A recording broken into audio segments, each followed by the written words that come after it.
우리가 8주 차 진행하는데 우리가 지난주에 호르몬에 대해서 배웠어요. 용어가 조금 낯선 것들이 있죠. 호르몬. 근데 호르몬도 뭐 공부하다 보면 음, 결국 장부에서 호르몬을 내잖아요. 그래서 장부를 고치면 되는데 장부를 고치는 방법은 장부에 들어가 있는 혈관과 혈액을 고치면 돼요.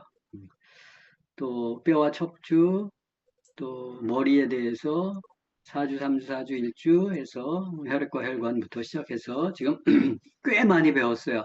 상당 부분 배웠고요. 오늘은 이제 피부와 면역에 대해서 배울 거예요. 여기도 용어가 조금 낯선 게 있으실 거예요. 그래서 쭉 공부하실 때 보면 7, 7주차하고 8주차, 호르몬 쪽하고 8주차가 조금 용어가 낯선 용어들이 좀 등장해서 이렇게 한두 번 들어서 좀 헷갈리는 부분들이 있으실 거예요. 두 번, 세 번 반복하시면 그렇게 어려운 부분들 없어요. 자, 오늘 8주차 진행합니다. 그리고 9주, 10주차 남았어요. 제가 9주차에는 호주에 가기 때문에 다음 주에 호주에 가요. 그래서 그거는 녹화 영상으로 그 시간에 틀어드리도록 하겠습니다. 네. 자, 우리 몸의 방어군, 피부와 면역 그랬어요. 호르몬으로도 몸을 지키지만 우리 몸은 어, 밖에서 들어온다 그랬을 때 밖에서 들어오면 이게 피부잖아요. 그리고 피부를 뚫고 들어와요. 피부를 통해서 또 점막을 통해서 피부를 뚫고 점막이죠. 점막을 통해서 들어오면 방어군들이 있어요. 그거를 이제 면역세포 또는 백혈구라고 얘기하죠. 그래서 우리 몸의 오장육부가 제 기능을 수행하기 위해서는 외부에서 침입하는 병원균 뿐만이 아니라 여러 가지 바이러스나 아니면 노폐물이나 독소나 이런 것들을 막아야 돼요. 그래서 피부가 있고 또 피부를 통해서 들어온 병원균이나 바이러스는 세균이나 바이러스는 백혈구들이 잡아먹어요. 그래서 우리가 어, 병에 걸리지 않고 건강하게 살 수 있는 이유다. 근데 피부와 면역세포가 무너지면 우리는 병들어서 질병에 걸리고 그리고 죽게 되죠. 자, 깐깐하게 신체를 보호하는 기관들. 그래서 피부와 면역세포는 신체를 보호하는데 피부는 외부 환경으로부터 신체를 보호하는 1차 방어군의 역할을 하고 그 다음에 뚫렸다. 그러면 이제 2차 방어군. 물론 이 바로 뚫리는 건 아니에요. 또 점막의 상피 세포들이 또 방어를 하고 그 안에 이제 들어갔을 때 면역세포들이 작용을 하죠. 그래서 2차 방어군이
하고 이 백혈구들이 종류가 있는데요.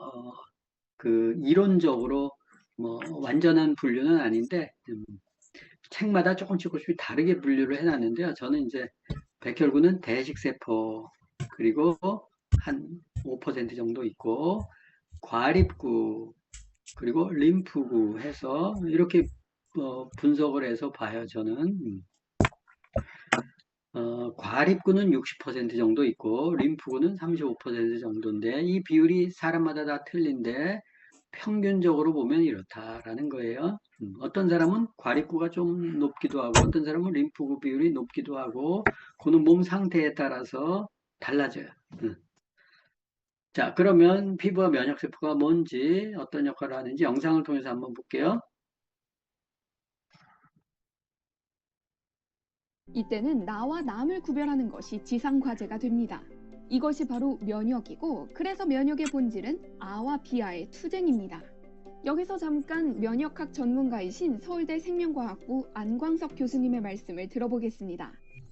면역 시스템의 대표적인 특징이라고 하면 면역 시스템은 아군과 적군, 즉 자기와 비자기를 구분할 수 있다는 것입니다.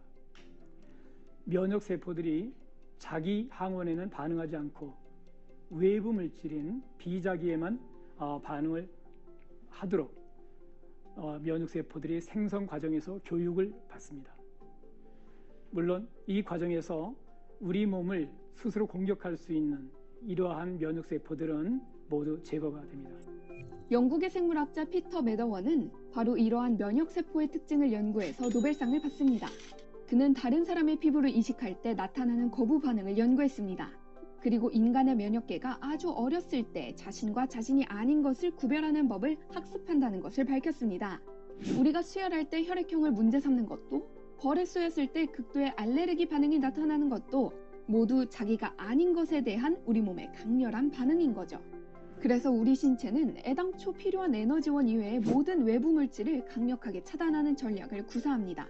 아와 비아의 사이를 가르는 철저한 장벽을 설치한 건데 이게 바로 우리의 피부입니다.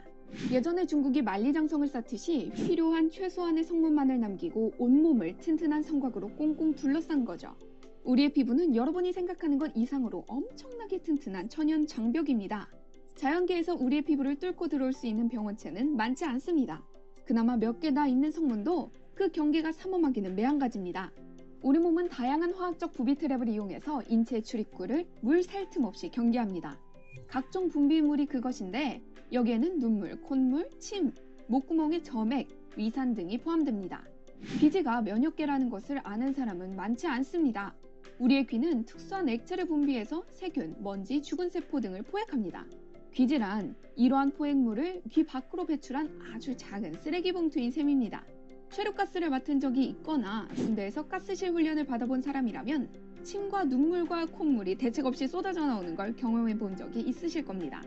가스라는 강력한 침입자에 대항해서 우리 몸의 1차 면역계가 풀 가동되는 상황인 거죠. 우리의 몸은 위상수학적으로는 도넛과 같습니다. 그림을 보면 이해가 가시죠? 여기서 도넛의 겉옷에 해당하는 부분이 넓은 의미에서 우리의 피부입니다. 입에서 항문으로 연결된 통로도 피부의 연장이라는 거죠. 그렇게 생각하면 우리의 바깥 피부는 외부와의 접촉 때문에, 우리의 안쪽 피부는 섭취하는 음식물과의 접촉 때문에 방어라는 측면에서 가장 취약한 곳일 수밖에 없습니다. 숱하게 들락날락하는 자기가 아닌 것들을 완전히 차단하는 것은 불가능한 일일 겁니다. 그래서 우리 몸은 이주민 일부를 허용하고 때로는 용병까지 고용하는 정책을 취합니다. 즉 해가 되지 않는 것들은 그대로 방치하고 도움이 되는 것들은 적극 수용하는 정책인 거죠. 이렇게 해서 수많은 미생물과의 공존이 시작됩니다. 국가가 이주민을 수용할 때 여러 부류로 나누듯이 미생물에게도 급이 있습니다. 피부에 사는 미생물의 경우는 대개 관광 비자 정도를 주는 반면 몸속 피부에 거주하는 미생물의 경우는 때때로 영주권까지 줍니다. 어차피 쫓아내기도 어렵고 또 우리에게 도움을 주는 미생물이 많으니 아예 자신의 일부로 생각하자는 정책인 거죠. 이러한 미생물을 마이크로바이옴이라고 하는데 우리 몸의 세포수보다 많다고 하니 놀라울 따름입니다. 아니 그렇다면 얘네들이 우리 체중의 절반 이상이나 나간다는 말일까요? 그렇지는 않습니다. 우리 몸속의 미생물들은 우리의 세포보다 훨씬 작아서 대략 체중의 2% 정도밖에 차지하지 않는다고 합니다. 이러한 마이크로바이옴은 우리의 신체 활동을 돕는데요. 일종의 공생관계인 셈입니다. 게다가 텃세권을 행사해서 다른 해로운 미생물이 정착하는 것을 막아줍니다. 피부를 돕는 또 하나의 강력한 천연 장벽인 셈입니다. 정리해보겠습니다. 우리 몸의 1차 방어선은 첫째 피부, 둘째 눈물, 콧물, 침, 귀지, 점액 등 각종 분비물, 그리고 우리의 또 하나의 자아인 마이크로바이옴으로 구성됩니다. 그렇다면 2차와 3차의 방어선의 주인공은 누굴까요? 이전 영상에서도 말한 적이 있었죠? 하얗고 동그란 피, 바로 백혈구입니다. 네, 이때는 잘 이해되셨죠? 피부와 면역. 여기서는 이제 그 안에 뭐 피부에서 나오는 여러 가지 눈물, 콧물 뭐 이런 것들 포함해서 그 안에 또 우리 마이크로바이옴까지 설명을 해줬어요. 네. 자, 우리 피부는 어떻게 몸을 보호할까? 피부도 층이 있어요. 표피가 있고 진피가 있고 피하 조직으로 크게 구분이 되어 있고 또 표피와 진피 사이에는 또 기점막이 있어서 두 층을 단단히 연결한다고 그랬고 가장 바깥쪽인 표피는 혈관이 없어요. 그리고 표피의 진피는 표피보다 두껍다. 표피는 얇아요. 진피는 좀 두껍고 왜? 그 안에 피가 들어가기 때문에 혈관이 분포되어 있기 때문에 그렇고 진피가 밀려 올라가서 표피가 되거든요. 그리고 표피 세포에 영양을 공급한다. 체온 조절 기능을 한다. 라고 되어 있죠. 진피에 들어가 있는 피로 부분의 세포들이 영양을 공급하고 체온 조절한다. 라는 거죠. 그리고 이제 이 진피에는 여러 가지 신경망, 또 혈관망, 또 근육 조직 이런 것들이 있고 피부를 질기고 탄력 있게 만드는 것들이 이제 진피고 진피 아래는 기름이에요. 피하 조직이라고 하죠. 이 진피와 연결이 되어 있고 아래쪽에 근육이나 뼈와 피부를 이어주는 역할을 하고 쿠션해주는 역할을 하죠. 자, 피부 구조 단면도를 보면 이렇습니다. 많이들 보셨죠? 표피에서 이렇게 뭐 각질층, 투명층, 과립층, 기저층까지 있고 또 그 사이에 표피와 진피 사이에 기점막이라는 게 있다고 했어요. 그리고 이제 진피, 그래서 우리가 상처가 나거나 뚫렸을 때 안에 속살에 빨간 피부 자국, 속살 보이는 게 있죠. 그게 이제 진피인데 진피 안에 신경, 섬유, 뭐 피지선, 모낭 이런 것들이 다 진피에 박혀 있구나 생각하시면 되고 땀도 마찬가지, 땀한이죠, 한선 그러죠. 음, 그리고 이제 그 밑에 피하 조직이 있구나 이렇게 보시면 돼요. 자, 영상을 한번 설명.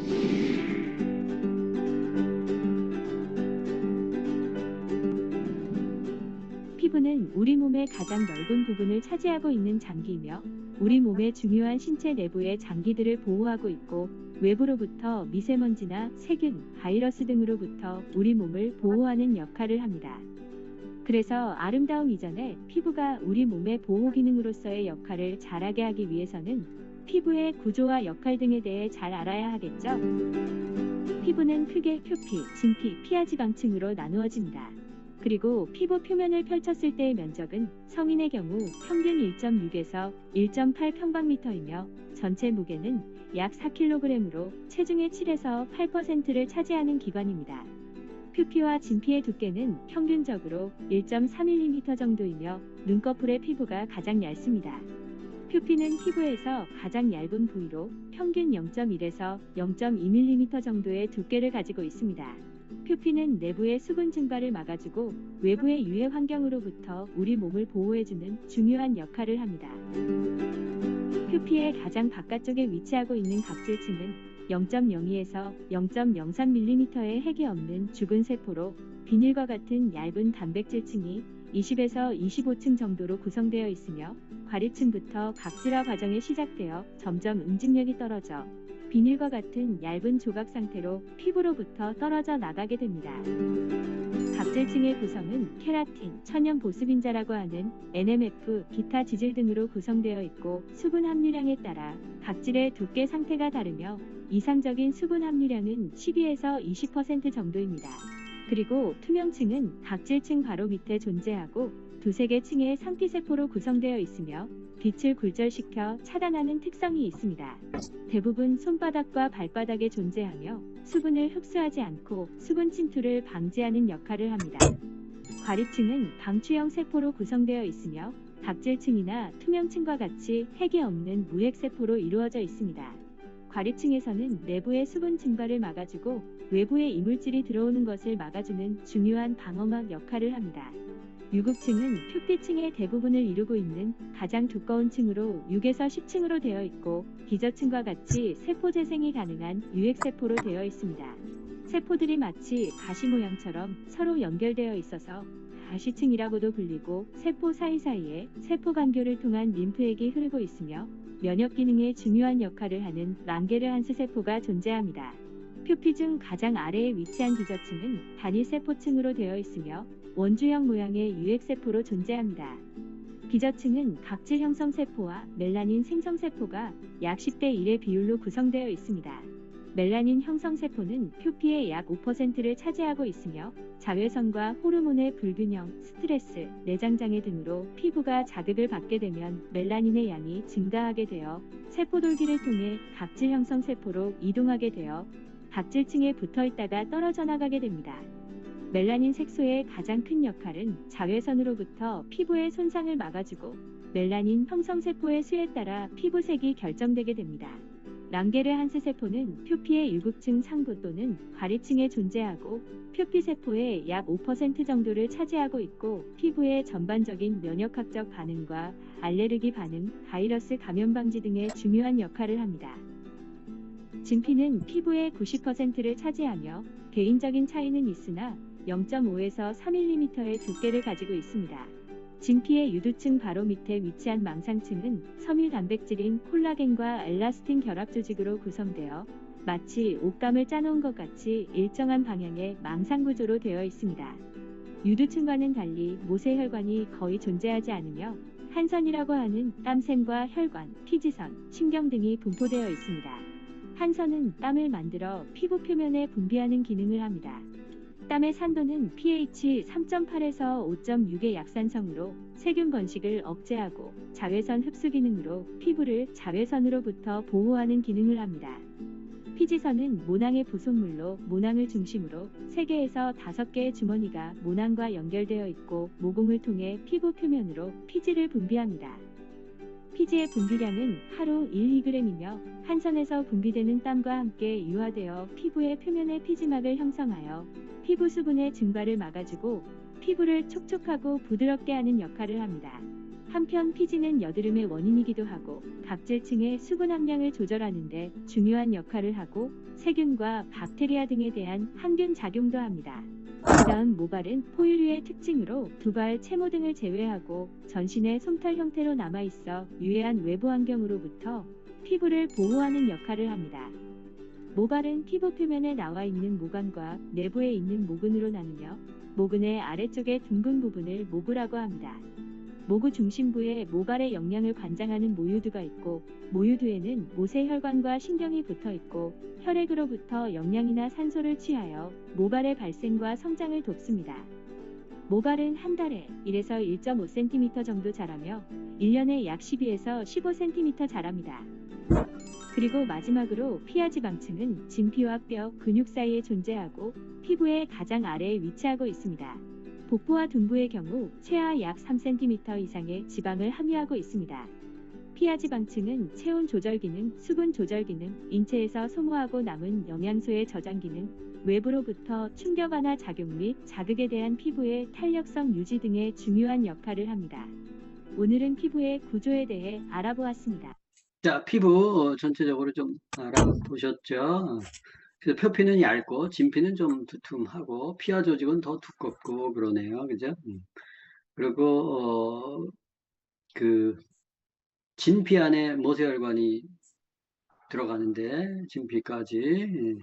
진피도 위층이 있고 낮은 층이 있는데, 위층에 이제 혈관들이 들어가고, 그 아래층에 신경망들이 들어가고, 땀샘 뭐 이런 것들, 피지샘이 이제 그쪽에 위치하고 있어요. 그리고 림프는 혈관은 진피까지 들어가 있고, 림프는 표피까지 들어가 있죠. 표피의 유국층까지 들어간다 이런 얘기를 했으니까 우리가 상처가 났을 때 깊숙이 안 찔리면 혈액이 안 나오고 이 진물이 나오는 게 그게 림프액이거든요. 이제 그런 구조들을 연상하시면 좀 더 이해하기가 편하실 거예요. 자, 이 피부는 독소를 배출한다. 체온을 조절하기 위해서 열리고 닫히죠. 그래서 땀선과 피지선을 통해서 수분과 노폐물을 배출한다. 그랬어요. 그리고 이제 외부 감각을 지각하고 느끼자 이렇게 타치하고 따뜻하다, 차다, 아프다 뭐 이런 부분들 있고 그리고 이제 피부는 또 산소 교환도 한다. 우리가 고무장갑 같은 거 꼈을 때 손이 축축한 것이 피부가 호흡을 하기 때문에 그렇다라고 되어 있죠. 그래서 피부가 미량이지만 산소 교환을 한다고 하는데 이게 화상을 입잖아요. 화상을 입으면 이게 녹아버리잖아요. 그럼 피부 호흡을 못해요. 그래서 이렇게 죽거든요. 그러니까 피부 호흡을 못하면 죽죠. 사실은 산소 교환이 폐로 이루어지지만 피부도 제가 문헌이나 뭐 이런 데 뭐 한 10% 정도는 피부로 소통을 한다고 얘기하는 것 같아요. 그래서 이렇게 노폐물을 배출할 때 인위적으로 이게 피부를 열고 닫는 풍력 같은 것들을 통해서 이렇게 독소를 많이 빼내는 것들이 이제 그 일환이다라고 생각하시면 돼요. 호흡도 중요하지만 피부도 독소나 노폐물을 배출하는 주요 창구다. 우리가 디톡스하고 막 그런 몸을 깨끗하게 하다 보면 이게 냄새가 나잖아요. 그래서 목욕을 수시해 줘야 되는 사람들이 있잖아요. 이게 바로 피부로 독을 내뱉는 거다. 열고 닫고 체온 유지도 하지만 수분 조절도 한다. 그래서 피부가 망가지거나 건조해지면 속에도 건조해지는 거죠. 그죠? 자, 피부 상태는 또 이 혈액의 상태를 반영하기 때문에 간과 장의 해독 기능과도 밀접한 관계가 있다. 간 기능이 저하되면 또 장 환경이 안 좋아지면 피부로 나타나는 경우가 많다. 그래서 두드러기나 알러지나 이런 것들이 피부병이 아니고 사실은 혈액 안의 혈관병이라고 얘기했어요. 간이 나빠서 그럴 수도 있고 장내 마이크로바이옴 상태가 안 좋아서 그럴 수도 있다라는 거죠. 결국 피부는 체내 독소를 일부 배출하는 통로이기도 하지만 방어막 역할도 한다. 그래서 피부 건강을 지키려면 어떻게 돼요? 피부 건강만이 중요한 게 아니고 피부 건강을 잘 지킬 수 있도록 피를 잘 공급해 줘야 되는데 그게 장과 간의 해독 기능이다. 그래서 수분을 충분히 섭취하고 노폐물이 잘 배출되도록 돕는 것이 중요하다라고 되어 있죠. 자, 피부는 또 특이하게 비타민 D를 만들어낸다. 이 비타민 D가 칼슘, 마그네슘, 뼈 이런 쪽에 중요한 역할을 해요. 그래서 비타민 D는 음식을 통해서도 섭취할 수 있지만 생선이나 간, 달걀, 노른자 이 비타민 D 이렇게 태양을 받아야 되죠. 자외선. 네, 피부에서도 생성된다 그랬어요. 이 비타민 D가 생성이 되려면 피부에 존재하는 콜레스테롤이 있어야 돼요. 7-디하이드로 콜레스테롤. 그래서 이게 원료예요. 이게 있어야 자외선을 만나면 프리비타민 D3가 만들어져요. 이걸 통해서 간과 신장을 거쳐서 비타민 D가 활성화돼요. 그러면 비타민 D가 뼈 건강이나 치아 건강이나 뭐 이런데 되게 중요한 역할을 하는데 또 면역 기능으로도 중요하죠. 이게 만들어지려면 콜레스테롤이 있어야 돼요. 그래서 콜레스테롤이 떨어진 사람들은 비타민 D를 못 만들 수 있어요. 비타민 D를 못 만들면 뼈나 치아나 뭐 이런 쪽의 건강에 문제가 생기고 면역력에 뻥크가 나죠. 그죠? 그래서 콜레스테롤을 무조건 줄이면 안 된다고 제가 얘기를 했죠. 그리고 간과 신장 기능이 떨어지면 또 비타민 D를 잘 못 만들어요. 그래서 우리가 부족한 비타민 D는 햇볕을 자외선을 보거나 또 비타민 D 영양제를 먹죠. 칼슘 흡수를 촉진하는 역할을 하기 때문에 비타민 D가 없으면 문제가 심각해져요. 그죠? 자, 암 걸려도 뭐 비타민 D, 항암 비타민이다 뭐 이런 얘기 할 정도로 비타민 D가 중요하죠. 왜? 뼈를 만들어주는데요. 치아를 만들어주고, 피가 어디서 만들어져요? 골수. 그래서 뼈가 약하면 골수도 잘 못 만들어져요. 골수 안에서 백혈구, 적혈구, 혈소판이 만들어지니까 그 수치가 떨어지는 사람들, 기능적으로 이상이 있는 사람들은 골수에 문제가 있는 사람들이고 골수에 병이 있는 사람들은 뼈 건강에 문제가 있는 사람들이에요. 뼈 건강에 문제가 있는 사람들은 칼슘, 마그네슘, 미네랄 플러스 비타민 D 같은 것들이 부족하면 그럴 수 있어요. 그래서 그런 것들은 이제 유추해서 그쪽에 병이 있으면 이제 그런 영양소들을 집중적으로 좀 섭취해야 되겠죠. 또 유해균을 막아준다고 얘기했어요. 그리고 외분비 해서 그 호르몬과 또 다양한 활성 성분이 존재해서 피부에도 그래서 방어작용을 한다. 표피의 깊은 곳에 위치한 멜라닌 세포는 피부 색을 결정짓는 멜라닌을 생성하고 또 표피세포로 멜라닌 과립을 전달한다 해서 자외선 손상을 막아주는 게 또 멜라닌 세포죠. 멜라닌 세포에 문제가 생기면 세포가 색깔이 알록달록해져요.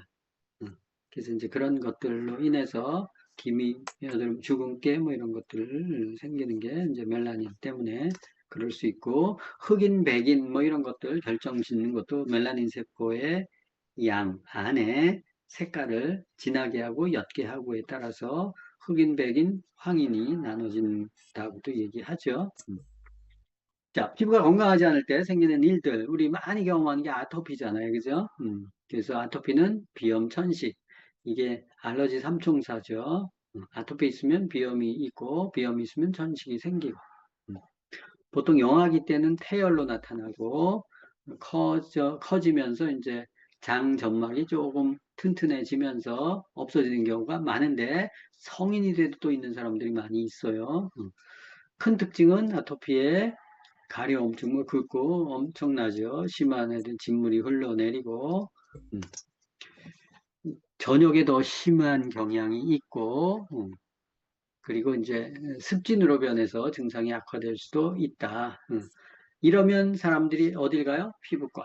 그래서 약물 치료를 받지만 약을 끊으면 다시 또 증상이 나타난다. 그래서 대부분 스테로이드 연고 같은 것들을 바르는데 아토피는 피부병이다? 아니다. 피부병이 아니에요. 그래서 병원 가면 혈액 검사, 뭐 피부 단자 검사, 알러지 검사 뭐 이런 것들을 하는데 이제 그런 것들을 통해서 진단이 되지만 이 처방되는 약은 아까 연고 같은 것들이죠. 그래서 이것은 근본적인 치료법은 아니다. 그래서 아토피 고쳐요, 못 고쳐요? 못 고치죠, 그죠? 근데 아토피는 면역계의 교란이고 또 피가 더러워져서 이 모세혈관에 혈관에 이게 정맥에주로 체류할 때 피부를 자극하면서 노폐물이 이렇게 발진으로 나타나는 거죠. 이제 그런 것들을 회복시켜야 아토피가 날 수 있다. 영상을 통해서 좀 더 볼게요. 아토피, 건선 어떻게 다른지. 아토피 피부염은 온몸을 침범한다. 특히 사지가 접히는 부분은 증상이 더 심하다. 자꾸 긁다 보니 몸 구석구석엔 피딱지가 앉아 있다.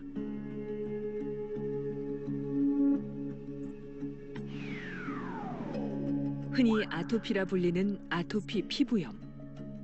살이 접히는 부분을 포함해 온몸에 발진이 생길 수 있고 심하게 가렵고 건조하다.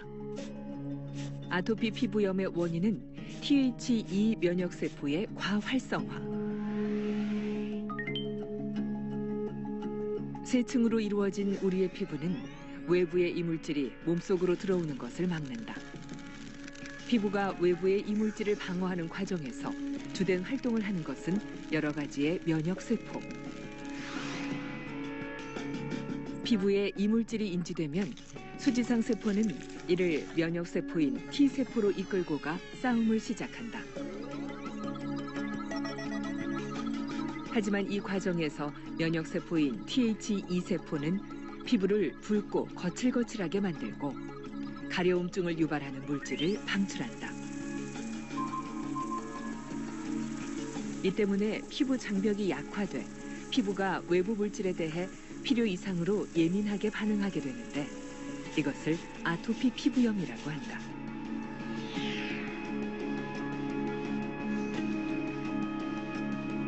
언뜻 보기에 비슷해 보이는 아토피 피부염과 건선은 어떻게 구분할 수 있을까? 둘은 비슷하지만 양상은 전혀 다르다. 일단 건선은 주변과 정상 피부와 경계가 너무 명확한 질환이 되겠습니다. 그래서 보면 이제 지오그래픽 패턴이라고 해서 지도 모양, 그러니까 정상인 피부와 병변인 피부가 너무나 구별이 잘 되는 그런 형태를 가지고 있고, 반면에 아토피 피부염 같은 경우에는 구분이 잘 안 되는 형태로 되기 때문에 뭐 조금 숙련된 눈으로 보면은 쉽게 구별을 할 수가 있습니다. 또 건선 같은 경우에는 뭐 피부만이 아니라 다른 기관들, 예를 들면 뭐 손톱이라든가 관절이라든가 심혈관계를 침범하는 그런 질환이 되겠고, 반면에 아토피 피부염 같은 경우에는 가려움증이 주증상이기 때문에 그런 차이점들이 있는 것 같습니다. 이러한 면역 질환의 특징 중 하나는 가족력과 관련이 깊다는 점이다. 아토피와 건선 등 면역 질환은 다 유전일까? 모든 면역 질환은 유전하고 관계가 있습니다. 하지만 유전 단일 요인에만 발생하는 게 아니고 유전적인 소인이 있는 사람들이 환경적인 자를 만났을 때 생기는 다인성 질환으로 이해를 하고 있습니다. 쌍둥이 같은 경우에는 유전자가 똑같습니다. 하지만은 질병이 어느 분은 생기고 다른 한 분은 안 생기는 이유가 유전적인 요소 외에도 후천적인 영향이 어느 정도 작용한다는 것을 우리가 추측으로 알 수가 있겠습니다. 그렇다면 면역력은 세면 셀수록 좋은 걸까? 너무 강한 것은 좋지 않습니다. 면역력이 너무 강하면 우리는 항상 자가 면역 질환에 시달릴 것이고 그에 따른 염증성 질환에 시달릴 것 같습니다. 우리 면역 체계는 오랜 세월 진화를 거쳐오면서 강한 쪽으로만 발전한 게 아니라 조화와 균형을 따르는 쪽으로 발전을 해왔습니다. 그래서 우리의 면역의 건강성이라는 건 강한 것만이 아니라 해로운 것과 해롭지 않은 것 구별할 수 있는 능력이 있어야 되고 조화를 이룰 수 있는 게 그게 건강한 면역이라고 그렇게 생각을 합니다. 감기와 독감 등 바이러스로부터 내 몸을 지키기 위해 가장 중요한 것은 면역 체계의 균형이다. 균형이 깨지고 어느 한쪽만 강해도 우리 몸에 이상이 올 수 있다.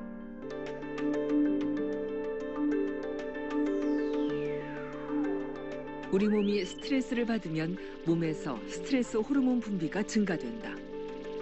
그중 대표적인 것이 코르티솔이라는 호르몬이다.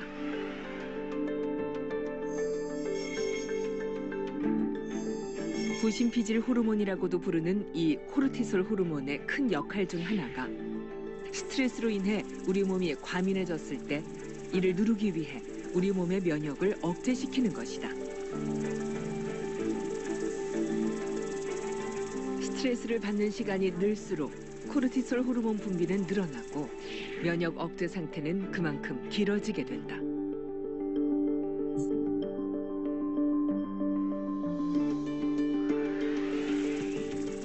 그 결과 면역세포의 활성이 떨어지고 면역세포 수도 감소하면서 전신의 면역 기능이 저하된다.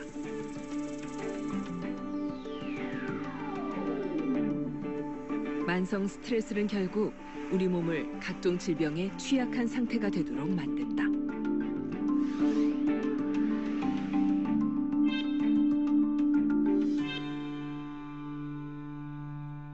자, 영상 보셨죠? 그래서 결국 아토피와 건선에 대해서 설명을 했는데 건선이 좀 더 심각하죠. 근데 이제 병을 설명하는 게 좀 기전이 달라요.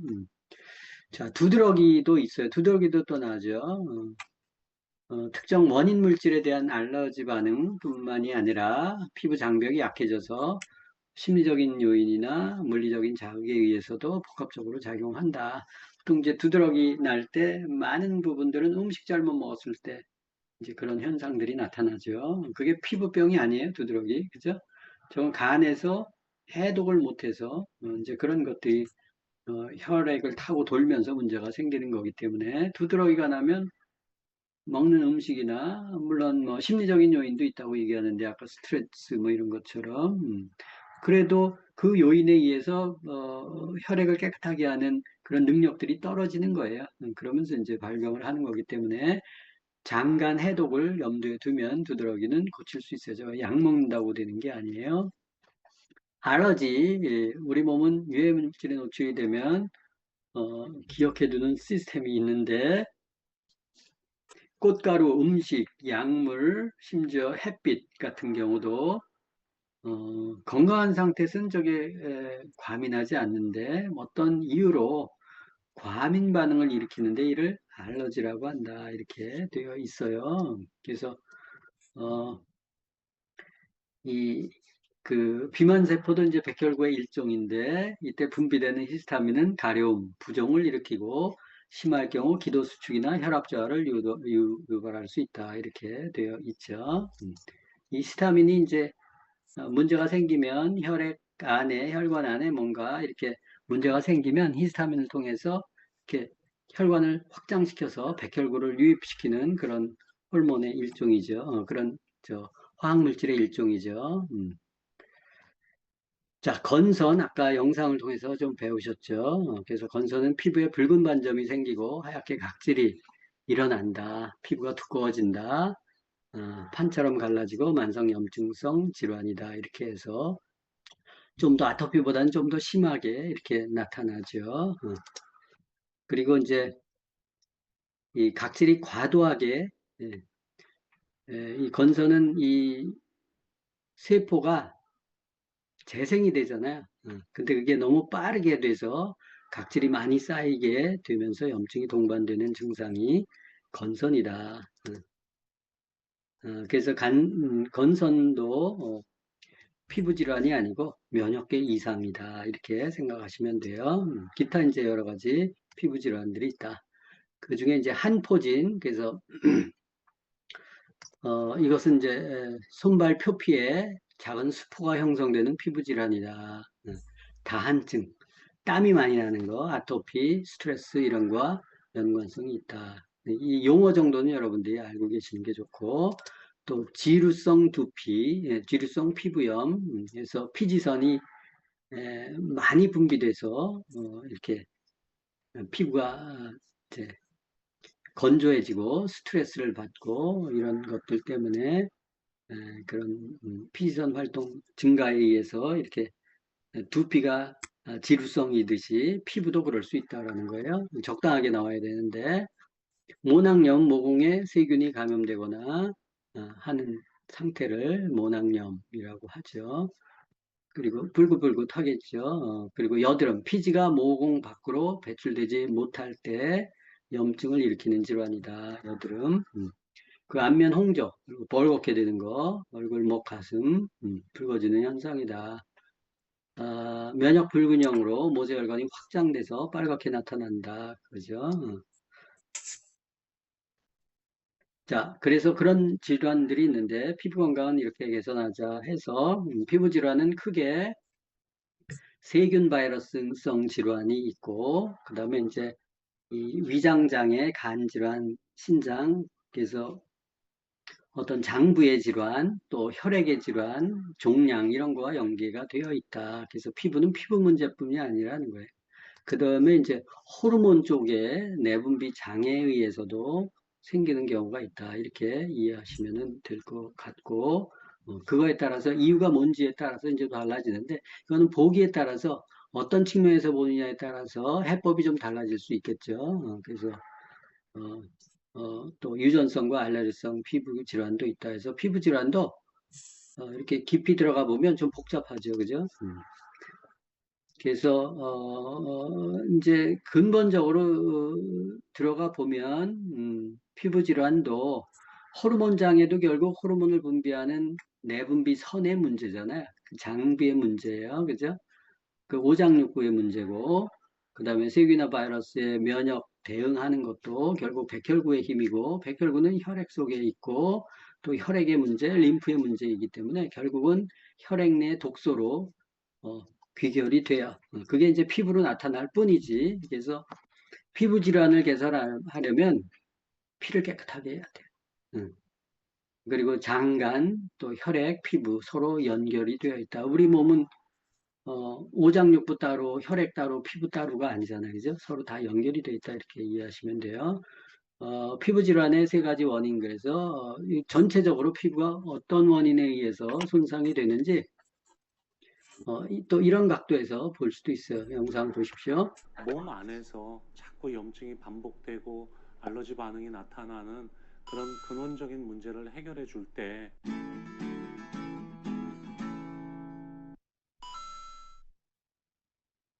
반복적으로 피부에 염증이 반복되는 질환, 대표적으로 아토피 피부염이나 두드러기나 뭐 건선이나 기타 등등 이렇게 만성적으로 피부에 염증이 생기는 질환을 우리가 통틀어서 얘기할 때 만성 염증성 피부 질환이라고 하거든요. 이 만성 염증성 피부 질환의 원인에는 크게 세 가지가 있습니다. 이 세 가지 요인을 크게 나누어 본다라면 첫 번째는 몸 안에 내부의 요인이 있고요. 두 번째는 몸 밖에 외부의 요인이 있고, 세 번째는 몸 안도 아니고 몸 밖도 아닌 제3의 요인, 이렇게 해서 세 가지로 나누어 볼 수가 있는데요. 첫 번째 내부 요인은 선천적 또는 후천적으로 면역 이상의 소인을 가지고 있는 것을 말하는데요.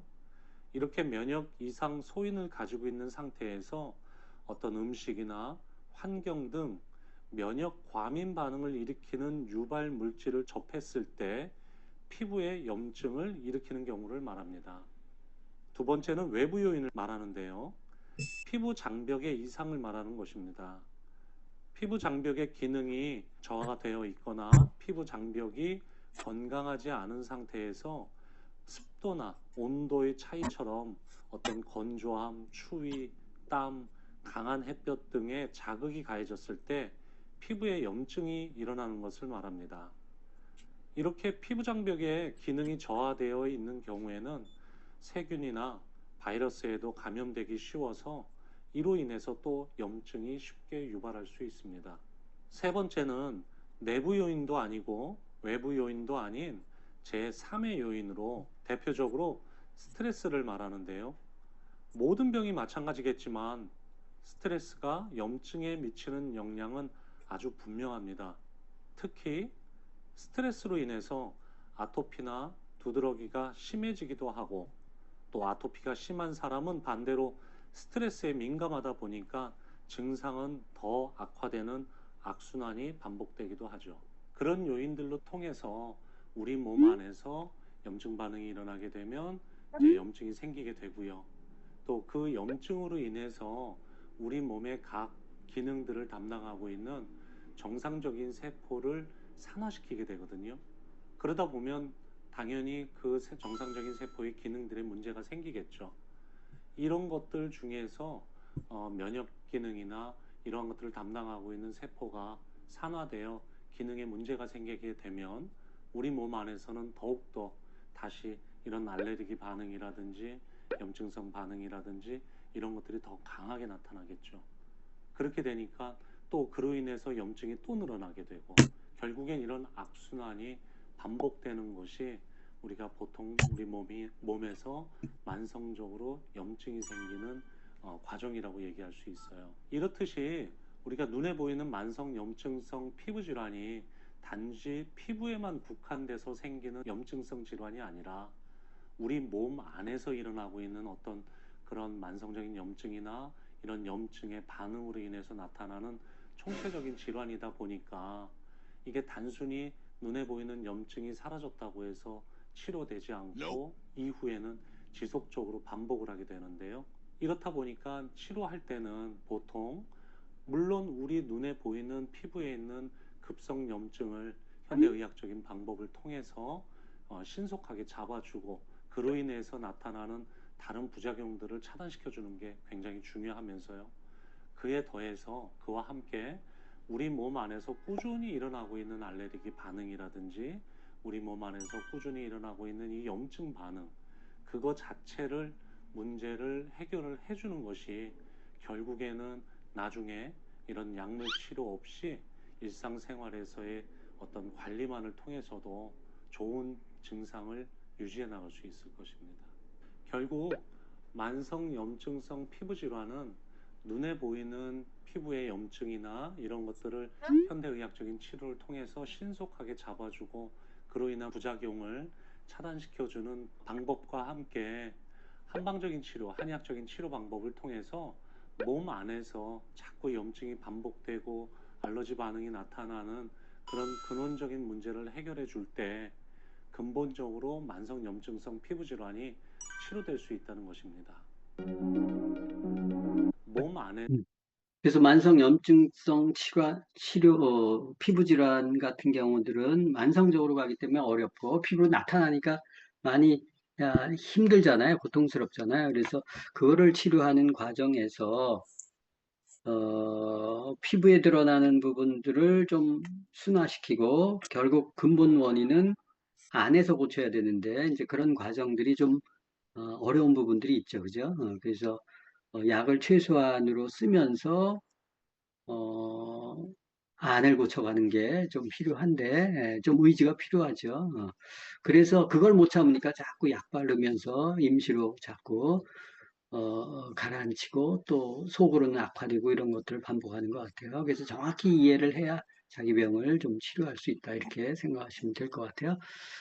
그래서 피부는 결국 피부 문제가 아니고 장의 독소, 혈액의 독소인데 혈액의 독소는 상당 부분 장으로부터 시작되기 때문에 잘못된 식습관, 또 그로 인해서 유해균이 증식되고 장 누수 증후군 같은 것들이 생기고 그래서 이제 마이크로바이옴의 불균형 때문에 이제 피가 탁하면서 이제 여러 가지 문제들이 생기죠. 또 거기에 항생제, 또 고기, 유제품, 인스턴트 이런 것들 하다 보면 유해균들이 늘어나면서 장벽에 문제가 생긴다. 그래서 이제 이 장을 고쳐주는 게 필요한데, 그래서 내몸 맞는 유산균, 식이섬유, 또 현미 채식 이런 걸 통해서 장 환경을 개선해 주는 게 중요하고, 또 간 기능이 떨어졌으면 간의 기능들을 좀 높여줘야죠. 그래야 아, 장에서 흡수된 것들을 간에서 또 차단해 줄 수 있기 때문에 그래서 안 좋은 것들은 안 먹어야 되겠죠, 그죠? 간에 무리를 주는 것들, 독한 약물, 그리고 술, 담배 이런 거, 해로운 독성 물질 안 들어가게, 그리고 음식 같은 것들 현미채식 중심으로 하고, 그래야 이제 간이 살아나죠. 간을 고치려면 장을 잡아야죠, 그죠? 장을 잡으려면 음식을 잡아야죠. 이런 게 순환고리에서 간의 해독을 도와주면 좋고, 이렇게 해서 장간의 부담을 덜어주면 간이 해독력이 높아지죠. 아무거나 먹으면서 간에 좋은 걸 먹는다. 그럼 어리석은 거예요. 그죠? 안 좋은 걸 계속 부담시키면서 간을 살리려고 하면 아니죠. 그래서 장간에 해로운 것들은 음식은 안 먹고 절제하고 그다음에 해독 기능을 높여주기 위해서 우리가 간 기능 원인을 찾고 뭐 어떤 게 비타민 B군이 부족해서 그런지 C군이 부족해서 그런지 또 어떤 영양소가 부족해서 그런지를 보고 그리고 교정하면서 이제 밀크시슬 또 단백질 이런 것들이 이제 간의 기능을 활성화시키는데 중요한 영양소죠. 또 비타민 B군이나 비타민 C, 항산화 영양소 섭취하는 게 필요하죠. 간에서 해독하려면 피가 간으로 몰리잖아요.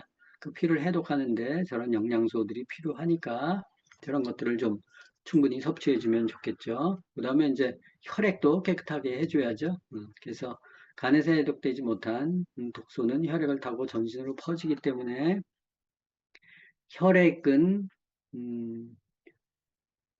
수용성 물이 있고 또 기름이 들어가 있잖아요. 그래서 항산화 비타민, 수용성 비타민, 지용성 비타민, 그리고 칼슘, 마그네슘 이런 것들 보충해 주는 게 좋죠. 그래서 전체적으로 혈액을 맑게 해주는데 장간의 문제를 다스려주고 또 혈액을 깨끗하게 해주는 영양소들이 들어가면 좋겠다. 그러면 이제 그게 피부를 깨끗하게 해주는데 이 혈액에 남아있는 독소들이 피부로 투사하면 특히 이제 정맥에 이렇게 체류하거든요. 피가 계속 도는 게 아니고 막힌 부분에 이제 체류가 돼요. 주로 정맥에 피가 체류되어 있는데 그 독소를 혈관을 자극해서 이제 염수성 물질들이 이제 피부 질환을 유발하죠. 그래서 이런 것들을 줄여주는 역할들을 하는 게 중요한데 그게 결국은 피를 깨끗하게 하는 거예요. 그죠? 자, 그러려면 음식 습관을 잘 유지해야 된다. 뭐 현미채식하고 뭐 과일, 발효식품 이런 거 먹어서 장을 좋게 해줘야 된다. 또 항산화 비타민 같은 것들 먹어줘야 된다. 그리고 장, 간, 건강한 장간, 간 해독을 위해서 마늘, 양파, 브로콜리 뭐 이런 것들, 또 알코올, 카페인 먹지 말자. 규칙적으로 운동하고 충분히 자자 많이 얘기했죠. 기본이에요. 피부를 청결히 하고 자극을 최소화하자. 그래서 지나친 세정제, 또 알카리수 같은 것들 이런 것들은 피하고 알카리형 세정제 같은 거 필요하고 피하고 그 약산성 세안제 같은 것들을 쓰는 게 좋겠죠. 그래서 보습 해야 되고 또 스트레스 관리 이런 것들도 중요하다. 코티졸이 과다 분비되면 간 기능이 저하되고 장벽이 손상된다. 그랬죠. 우리가 호르몬 시간에도 좀 배웠죠. 코티졸이 분비되면 면역이 억제되죠. 그러면서 이제 여러 가지 문제들이 생기는데 역시 마찬가지다. 자, 그래서 면역세포는 이제 우리 피부에 대해서는 잠깐 설명을 드렸고 면역세포는 또 어떻게 우리 몸을 지킬까? 그래서 백혈구는 크게 단핵구, 과립구, 림프구. 단핵구는 이제 대표적으로 대식세포 이렇게 얘기하는데 건강한 인체에는 단핵구가 보통 이제 한 5% 정도, 과립구가 한 60%, 림프구가 한 30% 이렇게 생각한다고 그랬죠. 그래서 과립구 이렇게 호산구, 염구, 호중구, 비만세포 이렇게 구분이 되어 있는데 그런 정도만 이해하시면 좋겠고 림프구는 T세포, B세포, NK세포 이렇게 있고 단핵구는 대식세포와 수지장세포가 있다 이렇게 보시면 돼요. 자, 요 분류에 따라서 영상을 하나 볼게요. 사실 백혈구는 그 안에 림포세포, 과립세포, 대식세포 그리고 다른 세포들의 숙주등을 포함하고 있습니다. 이것들의 특징은 식별 기능과 몸으로 들어온 다른 유기체들을 공격하는 기능을 갖고 있다는 점입니다. 즉, 백혈구는 신체 방위군의 미세한 전사들입니다. 이 전사들이 어떻게 실질적으로 임무를 수행하는지 알아보겠습니다. 세균들은 체내 세포를 공격할 독소를 유출해냅니다. 백혈구의 일종인 호중구가 혈관벽에서 빠져나와 세균 주위에 모여듭니다.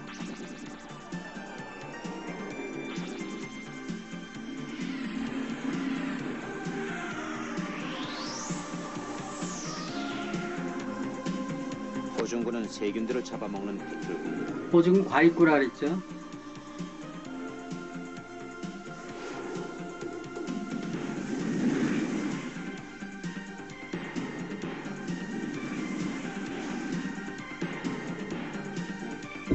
이것은 가까이 있는 모든 종류의 세균들을 섭취합니다.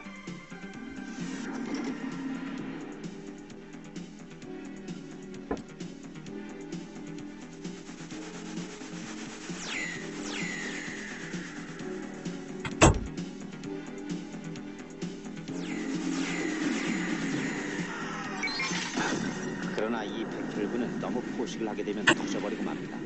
세균과 호중구의 시체를 우리는 고름이라고 부릅니다.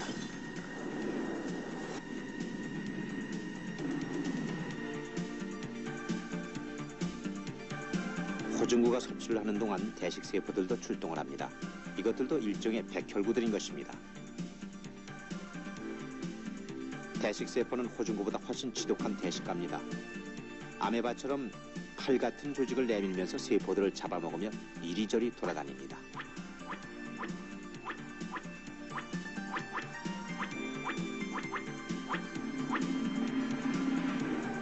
만일 그래도 세포의 진격이 억제될 수 없을 때는 체내 방어 작전이 다음 단계로 옮겨집니다. 대식세포는 소화시킨 세포의 파편들을 자기 표면 위에 드러내 놓습니다. 그때 T세포라고 불리는 림프세포들이 대식세포 주위로 모여듭니다. T세포는 물론 또 다른 종류의 백혈구입니다.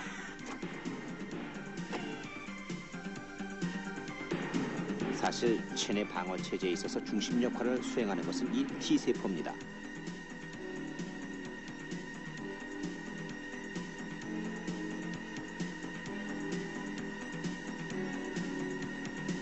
T세포는 대식세포가 세포 표면에 드러내놓는 세균 파편들을 건드려보며 처리할 세균의 형태를 확인합니다.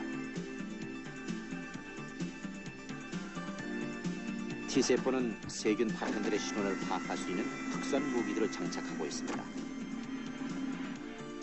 여기 중앙에 보이는 둥근 조직이 한 세균 파편입니다.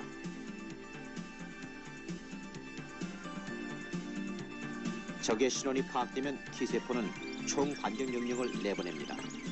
그 명령은 인터루킨이라고 하는 물질의 형태를 취하게 됩니다. 명령을 받으면 그때 B세포는 세균을 공격할 준비 단계로 항체를 생산하기 시작합니다. 항체는 적을 파괴시키는 미사일로 여겨질 수 있습니다.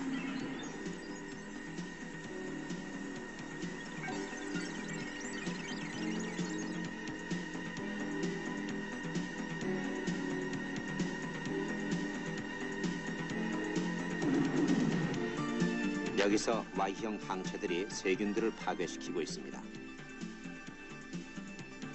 이와 같이 다른 유기체를 섭취하는 세포들, 항체를 이용해서 세포를 파괴하는 다른 세포, 그리고 또 전투 명령을 보내는 또 다른 세포들이 있는 것입니다. 이것이 몸을 보호해주는 세포들의 질서정연한 활동 상황입니다.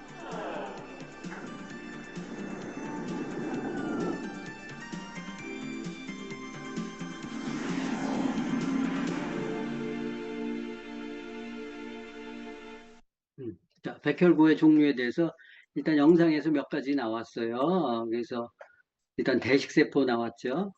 그리고 T세포, B세포, 이런 것들이 나왔고, 또 과립부의 일종인 호중구, 이렇게 나왔었죠. 그래서 크게 이제 대식세포, 과립구, 림프구가 있다, 라는 정도만 일단 머리에 이해하고, 설명을 좀 하면, 이 대식세포는, 무과립성, 안에 과립이 없는 백혈구로 백혈구 중에서 가장 크다. 아까 영상에서 보셨죠? 막 잡아먹는 거. 골수에서 만들어지고, 대식세포는 세균이나 바이러스, 진균 등 큰 세균들을 잡아먹어요. 큰 거를 잡아먹고, 그리고 이제 잡아먹은 그 조각을 자기 몸 위에 이렇게 올려놓죠. 그럼 T세포가 이렇게 냄새를 맡고 필요하면 B세포에 연락을 해서 B세포의 항체를 생성할 수 있도록 만들어서 촉진하는 게 이제 협업을 하는 거죠. 그래서 대식세포가 뭔가 잡아먹고 최전방에서 활동하다가 이제 필요하면 T세포의 도움을 받고 T세포는 B세포의 도움을 받아서 협업해서 잡아먹는구나 이렇게 생각을 하시면 돼요. 그래서 대식세포는 염증 반응을 조절하고 감염 부위로 다른 면역세포들을 유인해서 활성화하는 역할들을 한다. 혼자서 다 처리 못하니까 이제 그렇고 그 수지상 세포라고 있는데 이 수지상 세포는 우리 몸에서 면역 반응의 시작을 담당한다 그랬어요. 그래서 외부에서 침입한 세균이나 바이러스 또 암세포 조각 등을 포착해서 처리한 다음에 역시 정보를 T세포에 전달해서 적의 정보를 알려요. 그래서 T세포의 도움을 받아서 면역 시스템이 돌아가도록 활성화시키는 게 바로 수지상 세포다. 그래서 대식세포랑 비슷한 역할을 하죠. 앞부분에서 이제 이렇게 T세포의 도움을 받아서 처리한다라는 거죠. 요게 이제 앞부분에 대식세포와 수지상 세포가 하는 일이다. 그리고 이제 과립구죠. 이 과립구는 골수에서 역시 마찬가지로 생성이 되는데 비교적 큰 세균이나 이물질을 포식해서 제거하고 세균을 죽이는 강력한 화학물질을 분비해서 화농성 염증을 일으켜 치료한다 이렇게 되어 있어요. 이거는 단발적인 포식으로 끝나기 때문에 세균이나 이물질과 싸워도 면역이 형성되지 않는다. 그래서 과립구와 림프구가 있는데요. 과립구는 이렇게 생존 기간이 짧아요. 하루 이틀 정도에 이렇게 뭐 잡아먹고 그냥 죽어버려요. 그리고 스트레스 상황에서 증가하고 혈액 속을 떠나다가 점막의 수명을 다한다 그랬는데 이 과립구에는 호산구, 호염구, 호중구, 또 비만세포, 이 비만세포도 과립구의 일종, 백혈구의 일종이구나 이렇게 생각하시면 돼요. 좀 퉁퉁하게 생겼다 해서 비만세포라고 하는데 저게 이제 알러지와 관여가 많이 있죠. 관계가 많이 있죠. 그래서 과립구가 있구나. 호산구는 이런 역할을 하네. 기생충 감염, 알러지. 또 호염구는 역시 마찬가지로 알러지, 염증. 그래서 호산구가 뭐고 호염구가 뭐고 호중구가 뭐고 이럴 알 필요는 없으세요.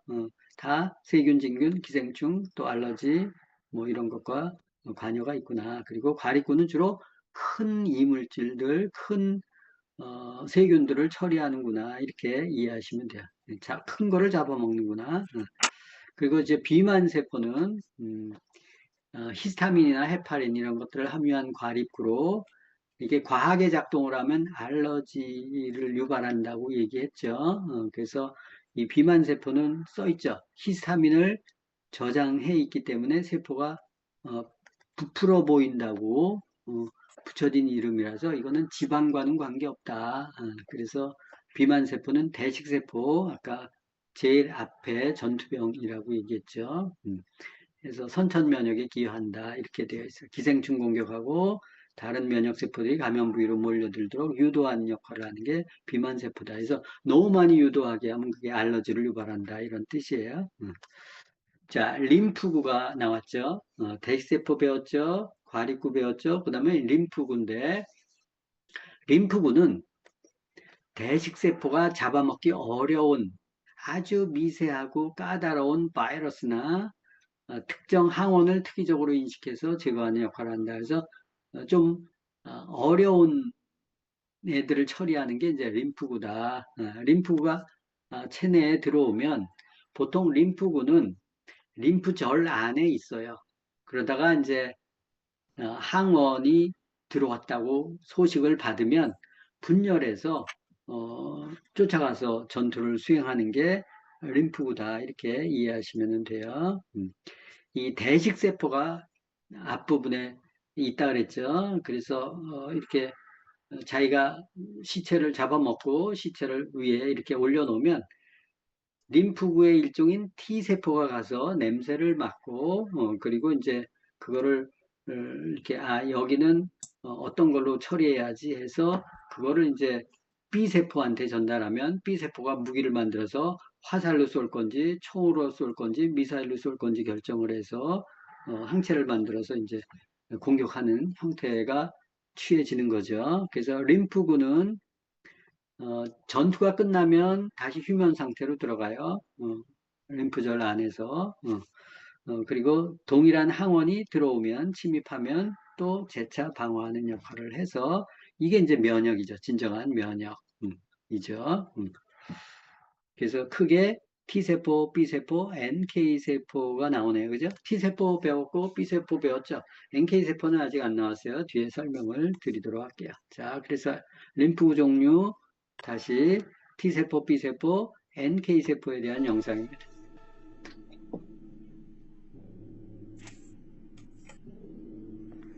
면역세포 중에 하나인 대식세포가 이 바이러스나 암세포를 잡아먹고 있는 모습입니다.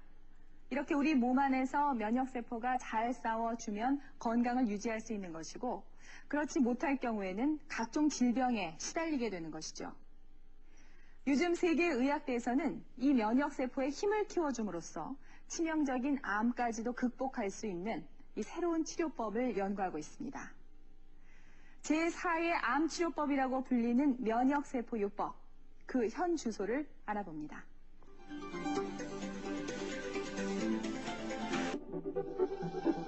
사람의 몸 곳곳에선 돌연변이 암세포가 자라고 있다. 발견하려면 1cm 이상으로 커져야 하는데 무려 10억 개의 암세포가 뭉쳐 있어야 한다. 건강한 사람일지라도 매일 꾸준히 암세포가 자라 1000개에서 5000개 정도를 가지고 있다. 하지만 모두가 암에 걸리진 않는다. 그 이유는 암세포를 파괴하는 면역세포 때문이다. 면역세포는 백혈구라고도 불린다. 백혈구는 우리 몸을 지키는 군인이나 마찬가지다. 백혈구에는 여러 가지가 있는데 그중 림프구는 특공대처럼 빠르고 정확하게 암세포와 바이러스를 죽인다. 림프구는 다시 B세포나 T세포, NK세포로 나뉜다. B세포와 T세포는 암세포에 대한 정보가 있어야만 싸울 수 있다. 그에 반해 NK세포는 스스로 암세포를 찾아내 죽이는 유일한 백혈구다. NK세포가 방종원 씨의 몸속으로 들어가 암세포를 찾아다니고 있다. 발견 즉시 NK세포는 페르포린이라는 물질을 표면에 뿌려 암세포에 구멍을 낸다. 그리고 NK세포 안에 들어있는 수분과 염분을 주입해서 암세포를 팽창시켜 파괴한다. 암세포를 스스로 죽게 하는 방법도 있다. 역시 세포막에 구멍을 내고 암세포를 교란시키는 물질을 주입하면 암세포는 자신의 생명이 끝났다고 착각하게 되고 DNA가 잘리면 노화의 과정이 순식간에 일어난다. 세포가 축소되면서 자연스럽게 사라지는 것이다.